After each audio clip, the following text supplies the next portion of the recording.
क्या बताना चाहूँगे, कुछ लोगों का कहना आता है कि हिरडामाली से ही राजनीति का सफ़र शुरू होता है और हिरडामाली गांव यह राजनेताओं का गांव है, दत्तक गांव है। लेकिन कुछ लोगों का सवाल ऐसा आता है कि बगल में ही हिरडामाली के कचरे की कंपनी है जहां पे कचरा जो है जमा किया जाता है। उस कचरे की स्मेल आने की वजह से लोगों को काफ़ी सारी तकलीफें होती है। इसके पहले भी जहां तक के कंप्लेन हुई थी। हिरडामाली जिले में राजकारण का गांव है, ये सत्य बात है। हम पार्टी में निष्ठा के साथ काम करते हैं, स्वार्थ के लिए कभी काम नहीं करते। इसलिए आज जिले में नहीं, अपने महाराष्ट्र में भी हिरडामाली गांव का नाम रोशन हुआ है। आपका एक जो गांव के लोगों की जो समस्या है वो बहुत जटिल समस्या है। इस संबंध नमस्कार दर्शकों, आप देखना शुरू कर चुके हैं बापू वार्ता न्यूज नेटवर्क। हमारे साथ जो शख्स मौजूद है गोरेगांव विधानसभा क्षेत्र के पूर्व विधायक हेमंत जी पटले। तो सबसे पहले हम इनका चैनल में स्वागत करना चाहते हैं। धन्यवाद। दरअसल देखा जाए तो गोरेगांव विधानसभा जिस समय आप करंट में जो विधायक थे और आज के दौर देखा जाए तो आप पूर्व विधायक हो। गोरेगांव विधानसभा क्षेत्र में जिस समय आप करंट में विधायक थे उस समय क्या क्या विकासात्मक कार्य किए? जिस समय मैं 2004 से 2009 तक था, उस समय सबसे पहले तो मैं किसानों के संबंध में उसकी सिंचाई कैसी हो इसका नियोजन किया और सिंचाई सबसे ज़्यादा होना चाहिए, इसलिए सरकार से मैं लड़ते रहा, विरोधी पक्ष में था। लेकिन मुझे उस समय सफलता मिली। गुमर्रा डैम हो गया, कटंगी प्रकल्प हो गया, इसमें का पानी वाटप से काश्तकारों को मिलता रहा।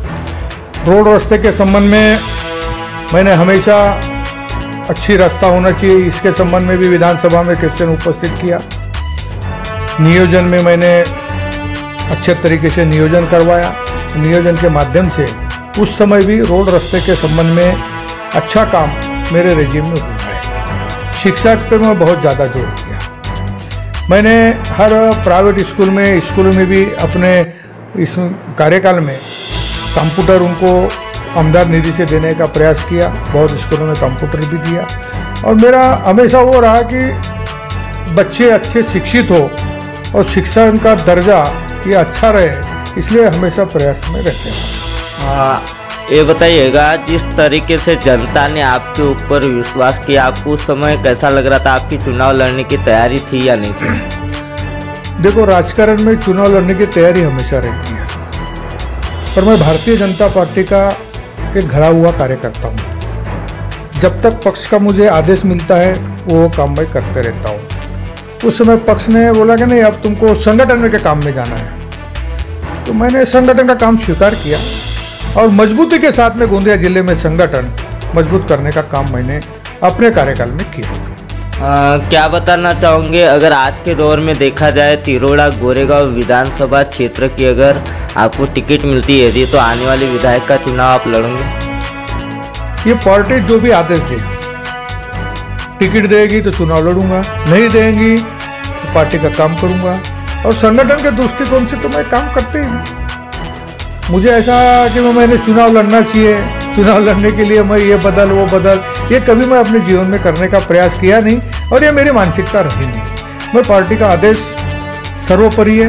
पार्टी बोलेगी कि तुमको चुनाव लड़ना है तो चुनाव लड़ेंगे, नहीं लड़ना है, संगठन का काम करना है तो संगठन का काम करेंगे।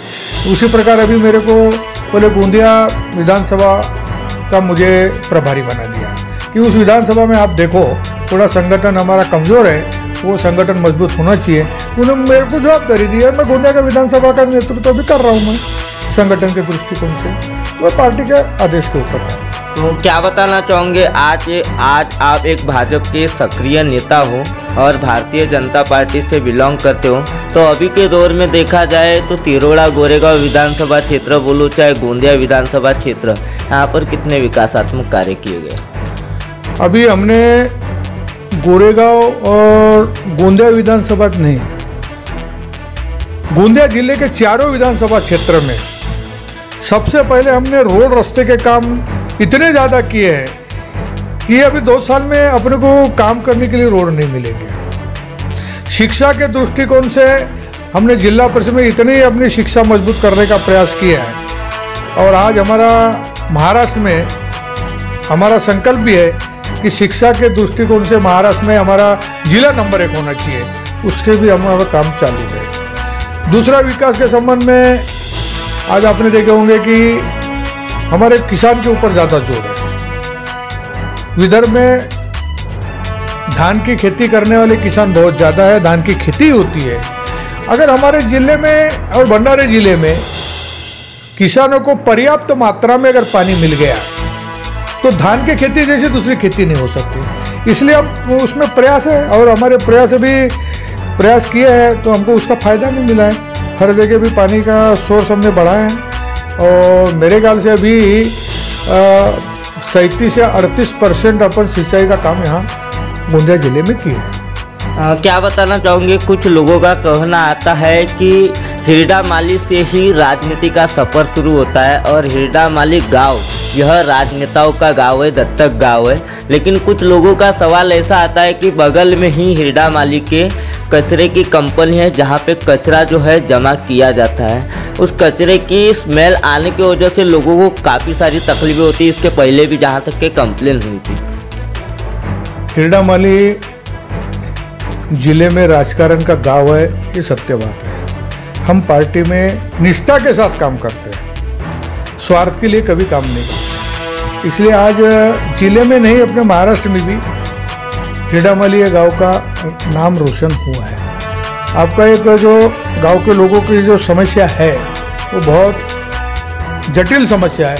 इस संबंध में एक अपन ने सब पक्ष मिला के मोर्चा अपन ने आंदोलन किए थे और लेटेस्ट 3-4 दिन के बाद में एक बैठक लगने वाली थी। और अचानक मेरे को दुबई जाने का मौका मिला और मैं दुबई गया। उस कार्यकाल में जो बैठक हुई और जो लोग वहाँ बैठे थे उन्होंने क्या निर्णय किए ये उन्होंने मुझे अभी तक बताया नहीं। तो भी मैंने कलेक्टर को इसके संबंध में 2-4 बार कंप्लेंट किए, पर महाराष्ट्र गवर्नमेंट ने उसको मतलब परमिशन दिया है कि जो कचरा है उसका प्रोसेस होना चाहिए। डेली के कचरे की प्रोसेस होना चाहिए, पर प्रोसेस होती नहीं, वो डंप करके रखता है और बाद में प्रोसेस करता है। अब इसके संबंध में अभी एक दिन और चर्चा हुई तो मैं विधायक महोदय से भी बात किया और कलेक्टर से भी बात किया है, तो इसका भी निर्णय अपन निकाल लेंगे। तो दर्शकों, हमारे साथ जो शख्स मौजूद थे हेमंत तानूजी पटले, यहाँ के पूर्व विधायक गोरेगांव विधानसभा क्षेत्र के, और इन्होंने अपने राजकारण से लेकर और अभी भाजपा के वरिष्ठ नेता है, तो वो शुरुआती दौर से लेकर अभी तक की इन्होंने व्यथा बताई। और हमारे चैनल के जरिए इन्होंने ये भी बताया कि यदि अगर इन्हें पक्ष मौका देता है चुनाव लड़ने का तो फिर से जनता के लिए चुनाव लड़ेंगे, ऐसा इन्होंने बताया। तो दर्शकों, अगले पार्ट में पार्ट 2 के साथ यही मिलेंगे। तो दर्शकों, हमारे चैनल को सब्सक्राइब कर बेल आइकन पर प्रेस कीजिए। गोंदिया से देवेंद्र दमाही।